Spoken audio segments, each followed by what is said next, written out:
Assalamualaikum warahmatullahi wabarakatuh. Alhamdulillahirabbil alamin. Wassalatu wassalamu ala asyrafil mursalin wa ala alihi wa ashabihi ajma'in. Saudaraku yang dirahmati Allah, Allah Subhanahu wa taala mengklasifikasikan amal perbuatan manusia menjadi dua macam. Apa itu? Yang pertama disebut dengan amalan khairan, yaitu perbuatan kebaikan. Yang kedua, amalan syarran, yaitu perbuatan keburukan. Saudaraku yang dirahmati Allah, setiap perbuatan itu, baik itu perbuatan kebaikan maupun keburukan, semuanya akan diberikan penilaian dan balasan oleh Allah Subhanahu wa taala. Ketika seseorang melakukan amal kebaikan, maka akan dinilai dengan pahala. Dan bagi orang yang melakukan kebaikan, karena dia dinilai dengan pahala, maka dia akan diberikan balasan. Apa itu bentuk balasannya?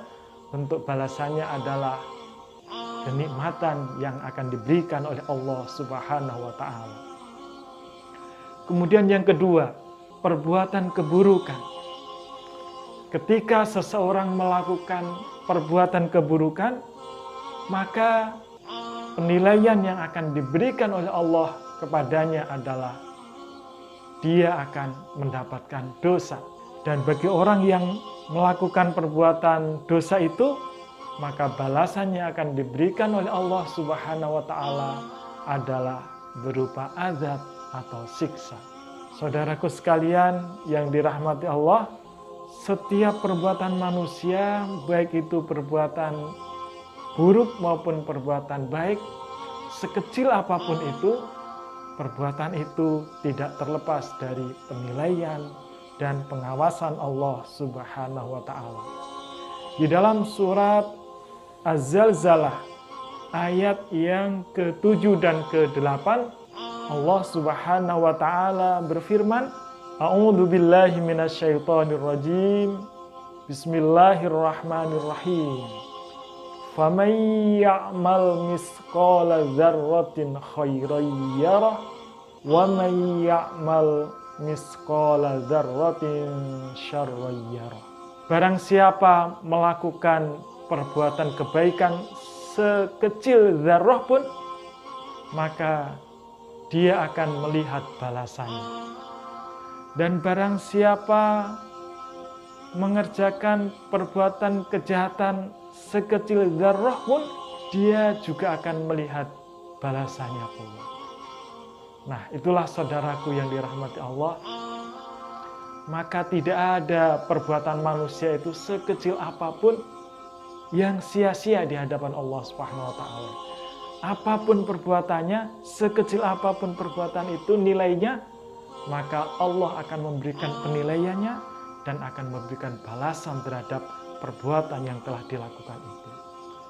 Tapi apa yang terjadi para saudaraku sekalian yang dirahmati Allah? Kecenderungan manusia, seringkali manusia itu meremehkan terhadap hal-hal yang kecil. Ketika dilihat dan dipandang bahwa perbuatan itu kecil, kecenderungan manusia adalah meremehkan terhadap perbuatan itu. Baik itu berupa kebaikan maupun berupa keburukan. Padahal semuanya itu akan dibalas oleh Allah Subhanahu wa taala. Nah, saudaraku sekalian yang dirahmati Allah, karena setiap perbuatan baik kecil maupun besar akan diberikan balasan oleh Allah Subhanahu wa taala, maka kita harus berusaha. Kita tidak pernah boleh meremehkan baik itu perbuatan kebaikan maupun keburukan. Terhadap perbuatan kebaikan, apa kira-kira bentuk meremehkannya?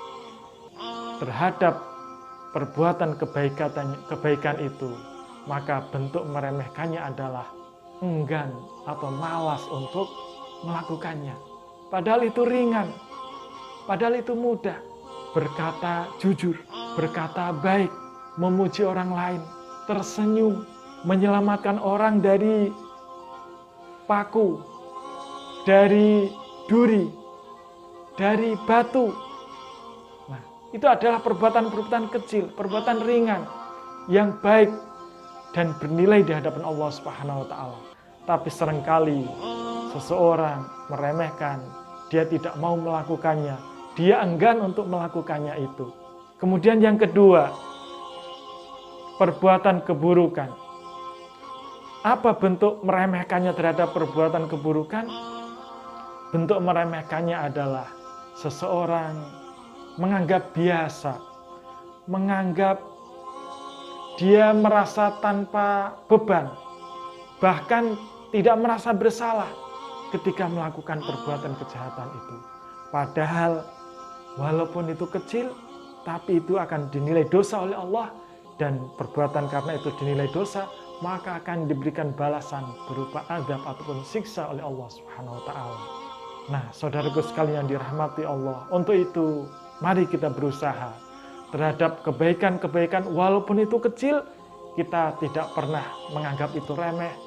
Ketika itu kita mampu melakukannya, sekecil apapun kebaikan itu, mari kita usahakan untuk memperbanyak kebaikan-kebaikan itu. Rasulullah Shallallahu Alaihi Wasallam juga menyampaikan dalam kata Rasulullah, kullu bani adama khata'un wa khairul khata'ina at-tawwabun. Setiap manusia itu memang memiliki potensi untuk melakukan salah, untuk khilaf. Tapi sebaik-baik orang yang salah, sebaik-baik orang yang khilaf adalah orang yang segera menyadari kesalahan itu, dia memohon ampunan kepada Allah, dia bertaubat kepada Allah Subhanahu wa taala. Untuk itu, saudaraku yang dirahmati Allah, maka mari kita berusaha dengan sebaik-baiknya, perbanyak amal kebaikan kita, dan kita jauhkan diri kita dari perbuatan-perbuatan dosa, perbuatan-perbuatan yang buruk, perbuatan-perbuatan jahat, agar kita senantiasa terpelihara diri kita menjadi orang-orang yang sholih. Semoga bermanfaat. Ihdinas siratal mustaqim. Wassalamualaikum warahmatullahi wabarakatuh.